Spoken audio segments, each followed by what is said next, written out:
Hello students, welcome to the last video lecture of module 2 of business communication subject. My name is Dipande Mishra and I am teaching you module 2 from business communication subject. So till now we have studied few topics like we have almost completed 90% of the whole of the this module 2. We have studied about group communication, initial group goals, we have studied about negotiation and conflict, and we have studied till last video lecture group decision making. In this video lecture, we'll start with the listening skills and we'll complete this topic in this video lecture. So without delaying, let us go to the topic, that is listening.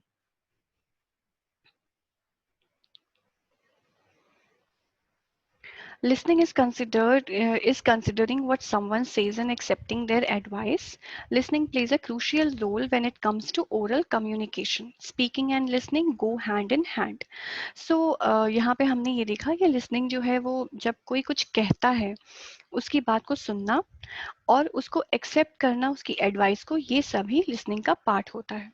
और oral communication में listening एक बहुत ही important part, एक बहुत ही important role play करता है. और speaking और लिसनिंग हैंड इन हैंड एक साथ चलते हैं. कोई स्पीक करता है, स्पीकर स्पीक करता है और लिसनर उस सारी बात को सुनता है. Listening is a crucial skill that adds immense value to the communication. ये एक बहुत ही क्रूशियल स्किल है. अब आपको लगेगा कि लिसनिंग कौन सा क्रूशियल स्किल है. देखिए, कोई स्पीकर जब अपनी बात को प्रेजेंट कर रहा है उसकी बात को बिल्कुल अच्छे से सुनना, 100% कॉन्सेंट्रेशन के साथ, अनबायस्ड होके और बहुत ही अटेंटिवली उसको अच्छे से सुनना, ये एक अपने आप में एक बहुत ही क्रूशियल स्किल हो जाता है.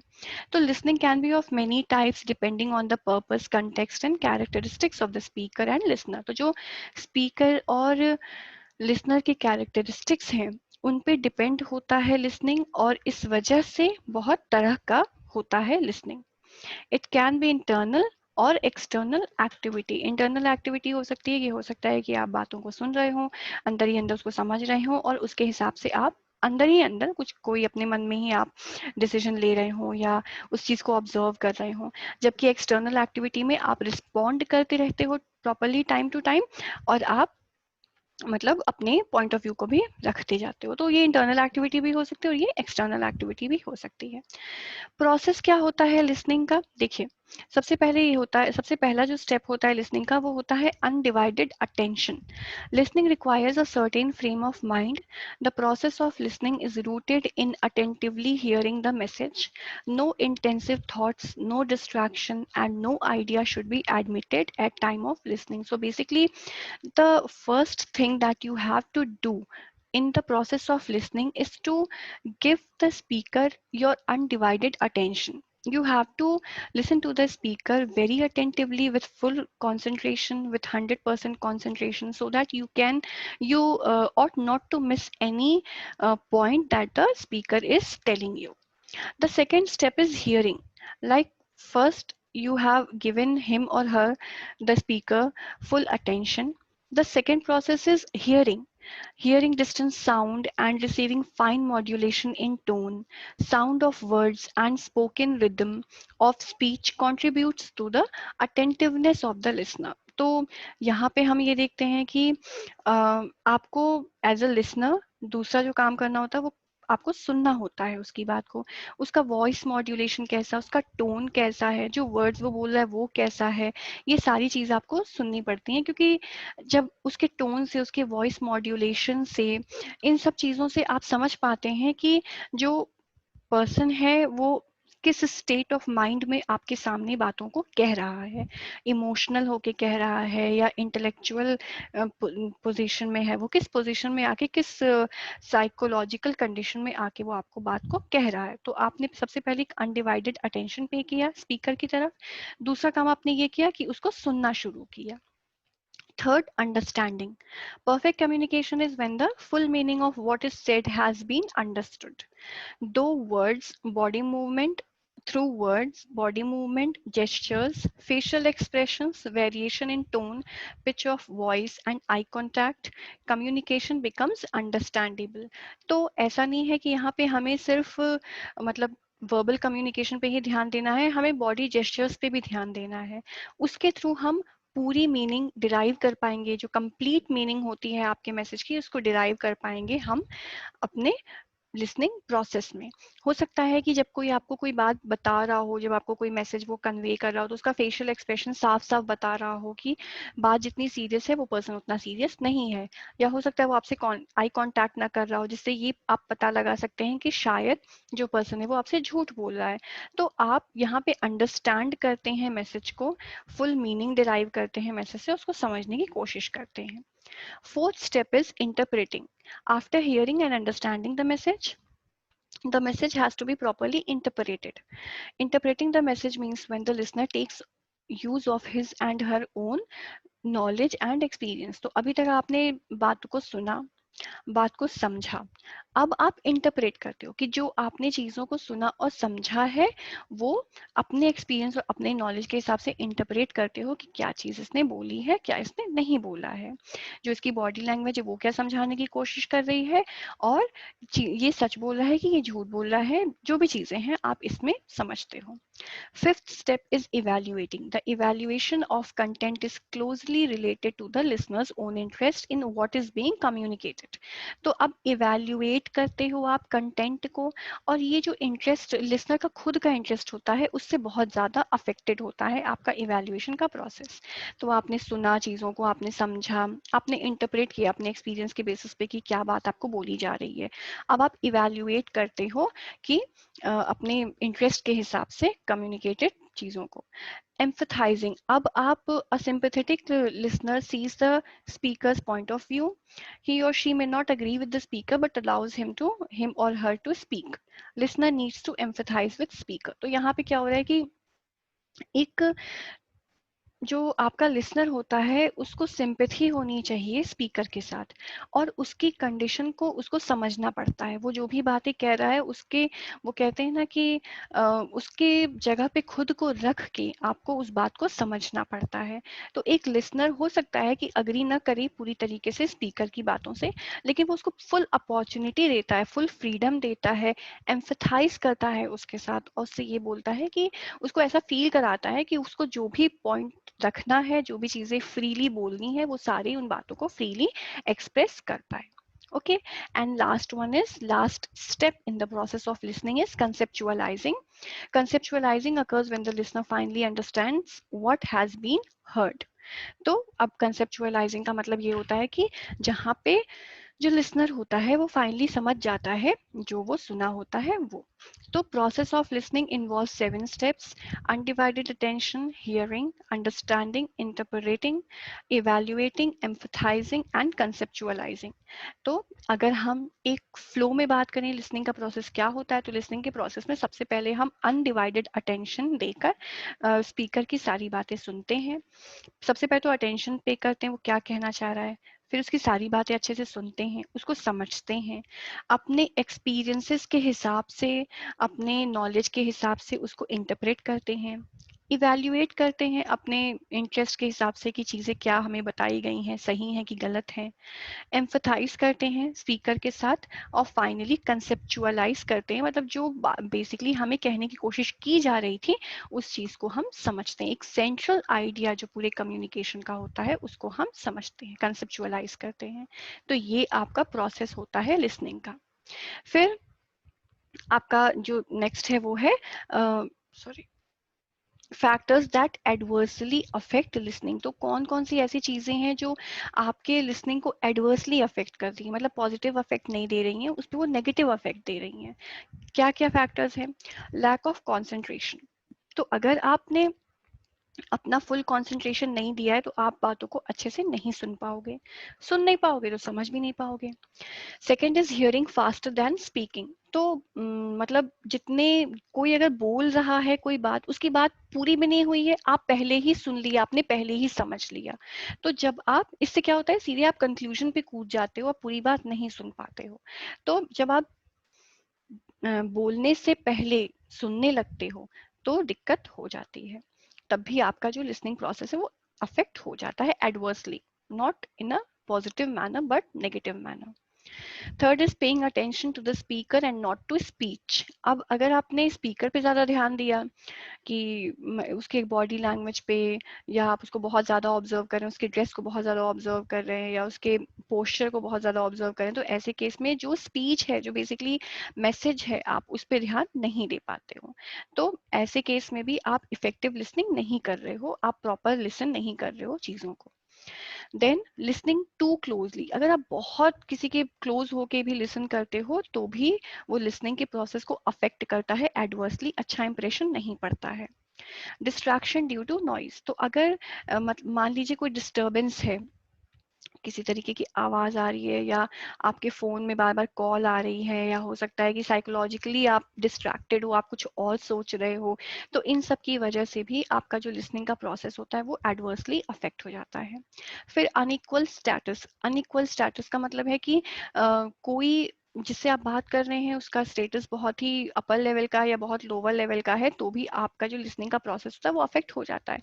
बहुत लोअर लेवल का इंसान है तो हो सकता है कि आप बहुत ज़्यादा ध्यान देके उसकी बात ना सुन रहे हो, और बहुत अपर लेवल का इंसान है तो हो सकता है कि आप जो भी वो कह रहा हो उसके साथ अग्री कर रहे हो, उस बात को सही से समझने की कोशिश ही ना कर रहे हो। तो अनइक्वल स्टेटस की वजह से भी जो इफेक्टिव लिसनिंग होती है वो एडवर्सली उस पर नेगेटिव इफेक्ट हो जाता है। ठीक है।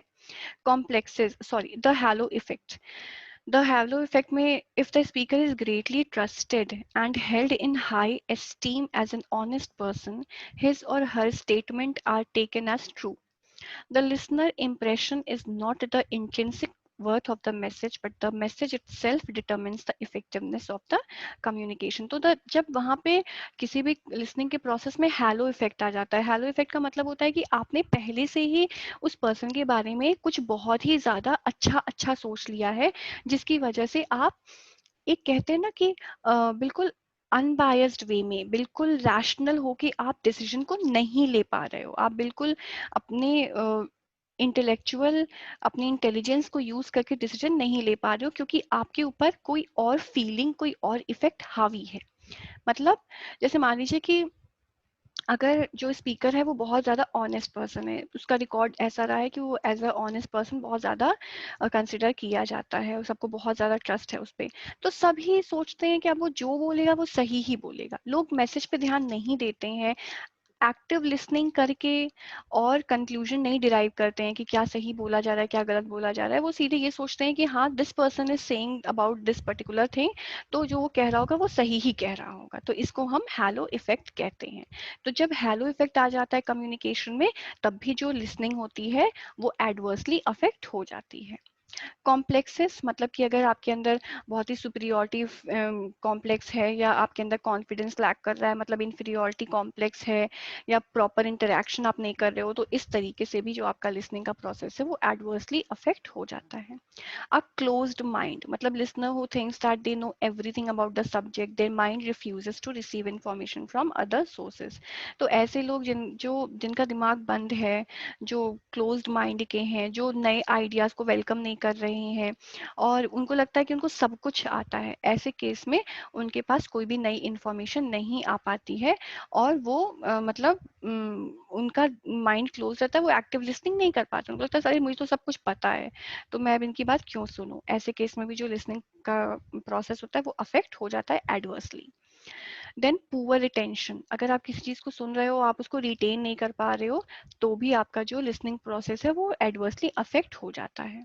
Then slant, slant is a biased presentation of a matter by the speaker instead of straight and honest communication. The speaker may rely on slob manner that could verge on telling a lie. When a matter is expressed with a particular slant, important aspects are suppressed. तो जब कोई speaker biased form में partial होके आपके सामने details को present करता है, तो ऐसे केस में आपका जो लिसनिंग का प्रोसेस है वो एडवर्सली अफेक्ट हो जाता है। ऑनेस्ट और स्ट्रेट कम्युनिकेशन नहीं करता है, वो चीज़ों को बहुत ही बायस्ड फॉर्म में प्रेजेंट करता है, तो ऐसे केस में जो आपका कम्युनिकेशन का प्रोसेस है वो अफेक्ट हो जाता है, और लिसनिंग अच्छे से नहीं हो पाती, क्योंकि आपने जो सुना, आपने उस पर विश्वास किया, लेकिन जो आपको सुनाया गया वही अच्छे से नहीं सुनाया गया, उसमें ही कई सारी सच्चाई छिपा ली गई, और बहुत ही किसी एक पार्टी का पक्ष ज्यादा लेते हुए बात को प्रेजेंट किया गया, तो इस तरीके की चीजें यूज की गई, इसलिए वहां पे अच्छी लिसनिंग नहीं हो पाती है। And last one is language barrier. अगर आपको किसी के लैंग्वेज का नॉलेज नहीं है, दूसरी पार्टी आपके लैंग्वेज को नहीं समझ पा रही, आप उसके लैंग्वेज को नहीं समझ पा रहे हो, तो आप लिसन करके भी अंडरस्टैंड नहीं कर पाओगे। तो अफेक्टिव लिसनिंग में ये भी एक बहुत बड़ा बैरियर है। तो कौन कौन सी ऐसी चीजें हैं जो आपके लिसनिंग प्रोसेस को गलत तरीके से नेगेटिवली अफेक्ट करती हैं? लैक ऑफ कंसंट्रेशन, अगर आप कंसंट्रेट होकर बात को नहीं सुन रहे हो, अगर आप सुनना पहले कर, कोई बोल रहा है उससे पहले ही आप चीजों को समझ इंटरप्रेट कर ले रहे हो, सुन ले रहे हो, या फिर जो है आप स्पीकर पे बहुत ज्यादा अटेंशन पे करो ना कि उसके वर्ड्स पे, या बहुत ज्यादा करीब आके सुन रहे हो, या कोई डिस्ट्रैक्शन है वहां पे, या अनइक्वल स्टेटस के बीच में कम्युनिकेशन हो रहा है, या हैलो इफेक्ट है किसी के मन में किसी स्पीकर को लेकर, या कोई कॉम्प्लेक्स है मन में, या फिर क्लोज्ड माइंडेड हैं आप, या फिर पुअर रिटेंशन है आपके अंदर, या स्लैंट है, या मतलब स्लैंट आपके फीलिंग आपके अंदर है, और या फिर लैंग्वेज बैरियर है। इन सारे केसेस में जो आपका लिसनिंग का प्रोसेस है वो इफेक्ट हो जाता है और प्रॉपर लिसनिंग नहीं हो पाती है। ओके, तो क्या क्या हम कर सकते हैं अपनी लिसनिंग के प्रोसेस को अच्छा करने के लिए? Guidelines for improving listening skills, तो क्या क्या आप ऐसा कर सकते हैं जिससे आप जो आपके लिसनिंग स्किल्स हैं उसको आप अच्छा कर सकते हैं? सबसे पहला है when one person speaks the other person listener should remain quiet and listen. जब कोई एक पर्सन जो बोल रहा है, स्पीकर है जो, वो जब बोलता है तो जो दूसरा पर्सन है उसको चुपचाप बैठ के वो बात सुननी चाहिए। ये सबसे बड़ा किसी भी कम्युनिकेशन का ये बहुत ही की फैक्टर होता है उस कम्युनिकेशन को सक्सेसफुल बनाने का, कि जब स्पीकर बात को प्रेजेंट कर रहा हो, रख रहा हो, तो आपको वो बात बहुत ही शांत होके सुननी होती है। दूसरी चीज, speak less and listen more. बोलने की कोशिश कम करिए, बोलते रहेंगे तो सिर्फ आप ही बोलते रहेंगे, कोई और बोल ही नहीं पाएगा। तो बोलने की कोशिश कम करिए, सुनने की कोशिश ज्यादा करिए। इसी तरीके से आप लिसनिंग स्किल्स को इम्प्रूव कर पाएंगे। Don't be a sponge. Sponge का मतलब क्या होता है कि वो इंसान जो हर चीज को ऑब्जर्व कर लेता है, ठीक है, अपने अंदर हर चीज को ऑब्जर्व कर ले रहा है, तो सॉरी, हर चीज को एब्जॉर्ब कर ले रहा है। तो आपको स्पॉन्ज नहीं बनना, आपको एब्जॉर्ब नहीं करते जाना है सारी चीजों को। जहां पे आपको चीजें गलत लग रही है वहां पे आपको अपना पॉइंट ऑफ व्यू भी रखना है। तो you have to be empathetic. ये हमने पढ़ा है कि we have to be like we must have sympathy with the other person, but along with that we don't have to behave like a sponge who is absorbing everything around from the environment. Okay, listen every word but get the central idea of the conversation as well. आप सारी बातों को सुनिए, हर शब्द को सुनिए speaker के, लेकिन आपको सेंट्रल आइडिया पता होना चाहिए कि क्या बोला जा रहा है पूरे कॉन्वर्जेशन के through. Facing the speaker and making eye contact is important. तो स्पीकर को फेस करिए और आई कॉन्टैक्ट बनाइए, सो दैट वो भी कॉन्फिडेंट फील करे, आप भी कॉन्फिडेंट फील करें। Do not make your perception of idea that the speaker is sharing on the basis of the perception of the speaker. तो स्पीकर जो आपसे इंफॉर्मेशन शेयर कर रहा है उसके बेसिस पे आप कोई परसेप्शन मत बनाइए अपनी, क्योंकि स्पीकर अपने परसेप्शन के हिसाब से आपसे इंफॉर्मेशन शेयर कर रहा है। तो आप उसके परसेप्शन को अपना परसेप्शन मत बनाइए, उसके बाद आप सुन लीजिए और उसके बाद आपका जो एक्सपीरियंस है उसके अकॉर्डिंग चीज़ों को परसीव करिए।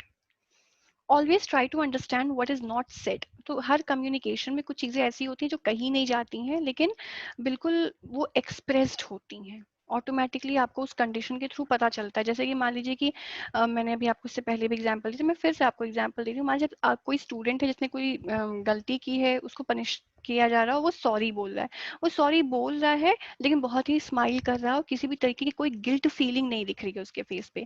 तो इस तरीके से हमें क्या पता चलता है? हमें ये पता चलता है कि the person is not actually sorry. तो यहाँ पे हमें, हम उस चीज को सुन रहे हैं, उस चीज को देख रहे हैं, उस कम्युनिकेशन में उस चीज को सुन रहे हैं जो चीज डायरेक्टली बोली नहीं जा रही है। तो जो चीजें नहीं कही जा रही हैं आपको उसको भी समझने की कोशिश करना पड़ता है लिसनिंग प्रोसेस में। रिमेन काम वाइल लिसनिंग। तो जब आप सुन रहे हैं तो आपको बहुत ही शांत रहना पड़ता है, तभी आप अच्छे से सुन पाते हैं। Do not jump to the conclusion, जो कि बहुत लोग करते हैं कि आधी कॉन्वर्जेशन सुनिए और सीधे कंक्लूजन पे जंप कर गए। ऐसा नहीं करना है, पूरी बात सुनिए उसके बाद ही कंक्लूजन डिराइव करिए। एम्फथाइज विद द स्पीकर, जो स्पीकर है उससे एम्फथाइज करिए और उसकी बात को समझने की कोशिश करिए, उससे एक सिंपैथी की फीलिंग उसके साथ रखिए अपनी। Then respect the speaker as a person, जो स्पीकर है एज अ पर्सन उसकी रिस्पेक्ट करिए, उसको किसी भी तरीके से इंसल्टेड फील ना हो, लो फील ना हो, आप किसी भी अपनी बॉडी जेस्चर से या किसी भी अपने वर्ड से उसको लो मत फील कराइए। ओके, तो ये सारे टेक्निक्स हैं जिसके थ्रू आप अपनी लिसनिंग स्किल्स को इम्प्रूव कर सकते हैं। शांत रहिए, उसकी बात को सुनिए, एक स्पॉन्ज की तरफ बिहेव मत करिए और चीज़ों को समझने की कोशिश करिए, काम रहिए, एम्फेथाइज करिए स्पीकर के साथ और रिस्पेक्ट करिए स्पीकर की। Okay, then there are different types of listening. First is pretending to listen, second is selective listening, third is empathetic listening, fourth is attentive listening, fifth is intuitive listening, and sixth is deep listening. Okay, तो first से start करते हैं pretending to listen. तो जैसा आपको बिल्कुल समझ में आ रहा है कि जो चीज़ इसमें कही जा रही है बिल्कुल ऑब्वियस है। These listener pretend to listen but no assimilation of information is done.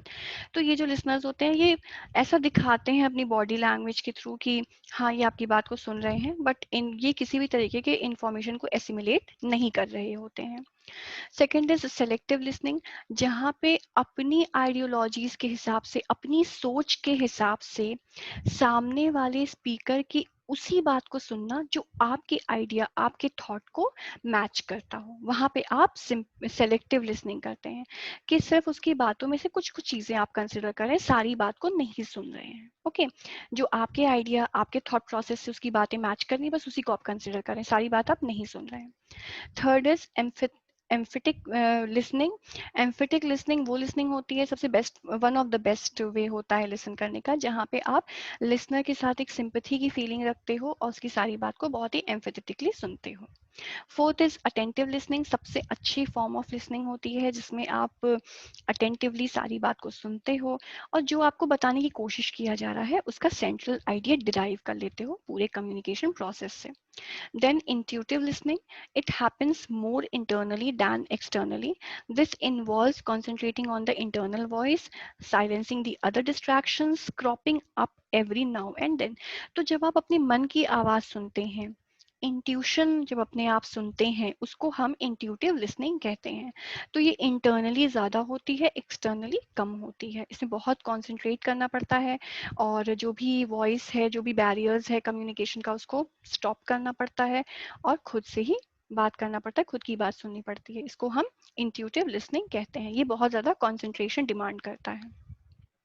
Then sixth is deep listening, also known as inspired listening, listening to each other in passionately to understand and to be understood in a mutual manner. तो किसी के साथ बहुत ही deep conversation करना और अपनी बात समझाना, उसकी बात समझना, एक बहुत ही डीप कॉन्वर्जेशन, डीप लिसनिंग करना, ये आपका डीप लिसनिंग कहलाता है। तो basically these are six, there are six type of listening.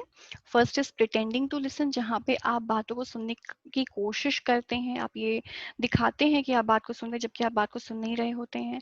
Second one is selective listening, जहाँ पे आप कुछ चीज़ों को सिर्फ सुन रहे होते हैं। थर्ड इज एम्फेटिक लिसनिंग, जहाँ पे आप स्पीकर के साथ बहुत ही सिंपैथी वाली फीलिंग के साथ बात को सुनते हैं उनकी। फोर्थ इज अटेंटिव लिसनिंग, जहाँ पे आप फुल अटेंशन देके कॉन्सेंट्रेट करके सारी बातों को सुनते हैं, कंक्लूजन ड्रॉ करते हैं। Fifth is intuitive listening, intuitive listening में आप अपने मन से बात करते हैं, बिल्कुल अपने मन की आवाज़ सुनते हैं बहुत कॉन्सेंट्रेट होके। And sixth is deep listening, जहाँ पे आप बहुत ही डीप कॉन्वर्जेशन में इन्वॉल्व होते हैं किसी पर्सन के साथ, उसकी बात, अपनी बात भी रखते हैं, वो सुनता है और आपकी बात और आप भी उनकी बात अच्छे से सुनते हैं। तो this is deep listening. So that is all, students. Thank you so much. This was the last topic from your particular subject and from particular module. After this, our module second is completed and video lecture for the third module will be continued. Thank you so much. Take care. So after studying different types of listening, we are going to understand them in depth through following presentations.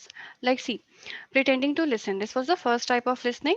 We have studied that these listeners pretend to listen but no assimilation or information is done. कोई भी information derive नहीं की जाती है, कोई भी बात इससे किसी कंक्लूजन पे आप नहीं आ पाते हो, क्योंकि you were just pretending to listen but you were not actually listening, you were not actually involve in that process of communication. Pretending to pay attention, you were pretending to pay attention. The listener was pretending to pay attention to the speaker and uh, was appearing as if he or she is listening to the speaker intentionally. No one is forcing, and the person is very much keen to understand what the speaker is trying to make him understand. So it appears like if the person is very much interested in listening to the speaker, agreeing without understanding the message. And the listener, since he or she has not listened to anything, it he or she tries to act as if he is agreeing to understand everything and is okay with all the message. But actually, the body gesture, the language, the eye gesture, everything, the body posture, and every act was looking as if the listener was listening to the speaker. But in in reality, no information has been derived through whole communication. Next type of listening is selective listening. Now, selective listening could be good also and could be bad also, because not always selective listening is considered to be bad. Like if any kind of announcement is done on railways, so they are if the announcement is going on about all the trains that are going to arrive on the station, you need not to know every train. You just need to know about the train through which you have to travel. So here the selective listening becomes effective. It becomes, like you can say, it becomes useful. Okay, it has importance. So it involves listening to selected part of communication. You are not involved in the whole process of communication. You are not listening to each and every word of the speaker. You are just listening to some selected part of communication. As its name suggests, to predict information and select cues surrounding information. Here, the focus is on the main parts of the discourse, and by noticing these parts, listener construct their understanding of the meaning of whole of the text through inferring. Listening to the sound sequences, documentary, story maps, incomplete monologues, conversation cues, and topic listening are examples of selective listening. You are not involved in the whole process of listening. Through you are inferring the meaning. You are trying to just go to a conclusion through selective information. Here, the listening is for specific information. You are trying to derive some kind of specific information through that communication. And it involves selecting the desired part of the message and ignoring the undesired part of the message. You are trying to ignore the undesired part of the message. The attention of the listener is not focused.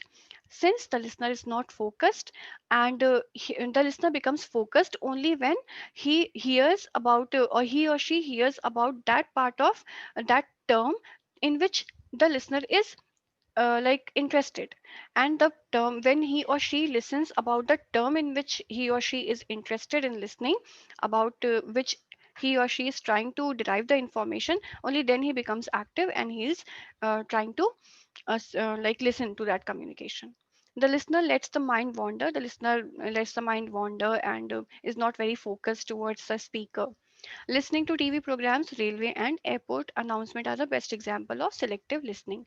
And like if you can see in your class when admit cards are distributed, you can see that only when your name comes, you are very active. And even if your mind was not so much focused before, earlier, you try to focus right now because your name has been called upon and you have to collect your admit card. Next one is empathetic listening. Empathetic listening is a type of listening where the listener tries to, like you can say that the listener tries to um, empathize with the speaker. He or she tries to understand the feelings of the speaker and wants to empathize with the speaker. Here, like example is given, when we listen to a distressed friend who want to vent his feeling, he provide emotional and moral support in the form of empathetic listening. When psychiatrists listen to their patients, their listening is classified as empathetic listening. Now, when the person is trying to make you understand about what mental condition the speaker is suffering through, what kind of stress, what kind of things that he is suffering, then the and when the listener is providing the emotional and moral support to the speaker, this type of listening is said to be empathetic listening. When psychiatrists listen to their patients, their listening is classified as empathetic listening. For example, speaker says that I can't believe what poor shape our finances are in. I think Karen is really mismanaging the budget and I'm really worried. Then listener says, if I hear you correctly, you feel distressed about what's happening with the company's money. So the speaker tells a listener that the shape of the finances of the company is not going very well, is not doing very well, and the person who is responsible for managing the finances is not working properly. The listener tries to tries to empathize with the speaker and tries to understand whatever he is trying to convey.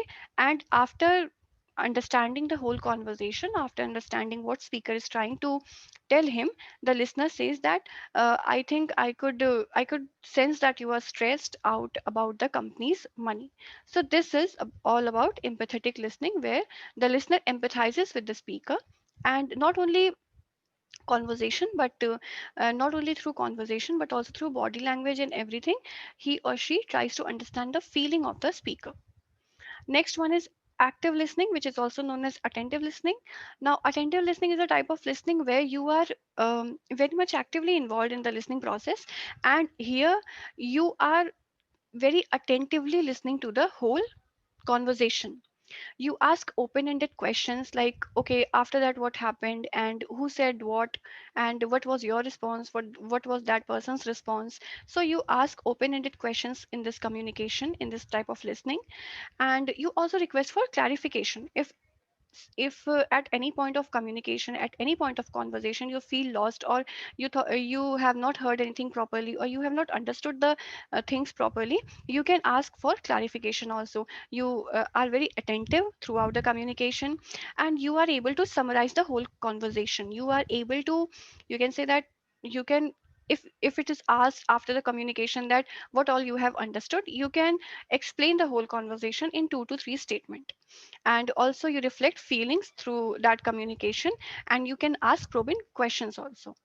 Next type of, now active listening have some body gestures also, like your eyes are on the speaker, you try to understand that what the speaker's body language is depicting towards, and you listen throughout the, you listen whole conversation.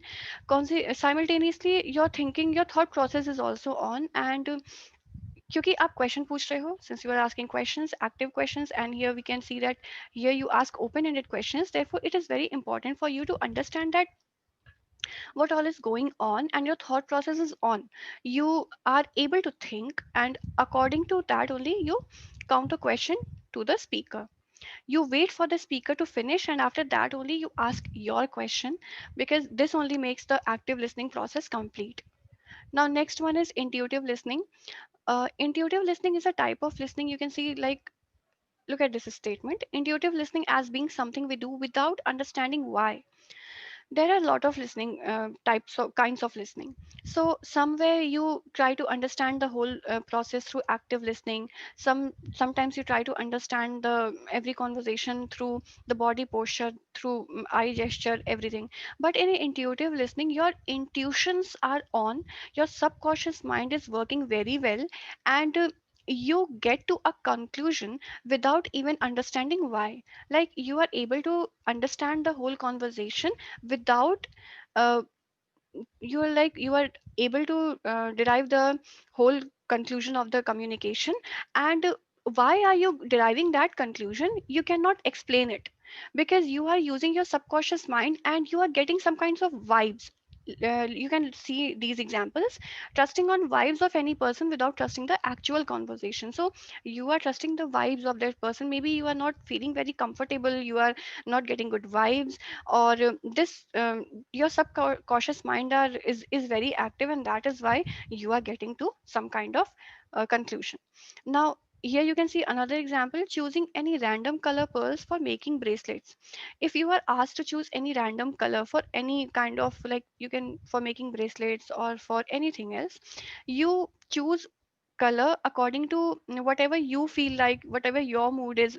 According to that only you select the color. Now you don't have any logic for selecting that color. You could have, you can have some kind of logic, but sometimes you don't have any logic. You are just selecting that color. So when you cannot explain why are you deriving that conclusion through the whole conversation, then only it is said to be intuitive listening. It is higher form of listening because your subconscious mind is involved in it, and you can say that your intuitions are involved in that. You are not getting, you are trusting the vibes, and it means listening through the intuitive mind. The listener has to be alert to the speaker's implied meaning, intention, and attitude. So the listener is very active about what the person is trying to explain. Sometimes there is indirect communication, like the language and everything, the statement that are using, that has been used in the conversation, is not direct but has some kind of hidden meanings in it. So through intuitive listening, you are able to derive those hidden meanings through whole conversation, and that is where intuitive listening helps you. Now, next one is deep listening. Deep listening is a type of listening where you are actually very much involved in the listening, and you are trying to derive all the deep meanings of the conversation. Now, like for example, you sound really happy or sad about it, etc. So, if you are telling anyone that, and if you are telling someone that you are sounding very happy today, and you sound very jolly today, or you sound very sad today, why are you able to derive that conclusion? You are able to understand this because you are trying to understand the pitch, the tone, the mood, the words, everything about that person. And that is when you are involved in the deep listening. So as you listen to the important people in your life, give very brief summaries of the experiences they are talking about, and name the want or feeling that appears to be at the heart of the experience. This is where deep listening is done, and you try to derive the hidden and deep meaning of the conversation. So I hope आपको सारे के सारे जो types of listening है वो समझ में आए होंगे. And I just empathetic, like, okay, selective listening is one of the most important type of listening. You can read this very well, and you can go through all the other types of listening. I hope you have understood the chapter very well. Thank you so much for watching.